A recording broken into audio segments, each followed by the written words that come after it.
আসসালামু আলাইকুম। এই যে ইনফ্রারেড কুকার, এটা রান হচ্ছে না। তো আপনাদের সাথে একটু শেয়ার করি এটার কি সমস্যা। যে পাওয়ার দেওয়ার পরে এই যে লাল ইন্ডিকেটার জ্বলছে, এটা হচ্ছে হিট ইন্ডিকেটার। আর যখন আমি অন করি তখন E2 সিগন্যাল আসে, এরর কোড আসতেছে। তো আমরা আবার অফ করে দেই। তো আমরা এটা খুলে দেখব যে কি সমস্যা হতে পারে।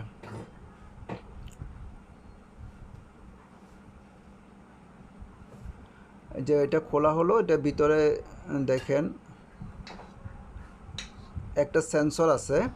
এই যে সেন্সরটা, এখানে সেন্সর হেড আছে। এই সেন্সরটা খারাপ থাকলে ই টু কোড আসে।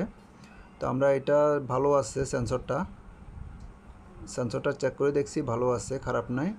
আর হতে পারে এই যে কম্পোনেন্ট যেগুলো আছে, রেজিস্টার যেগুলো আছে, এগুলো আমরা চেক করে দেখব যে কোনটা খারাপ আছে।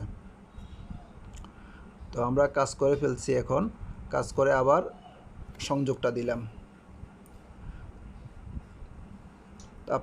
আপনাদেরকে দেখিয়ে দিচ্ছি আমি যে আমি কি কাজ করছি। এই যে ট্রানজিস্টর দেখতে পাচ্ছেন, এটা হচ্ছে 8550 ট্রানজিস্টর। এটা আমরা চেঞ্জ করে দিছি, এটা নষ্ট ছিল, এটার কারণেই E2 কোডটা আসতো।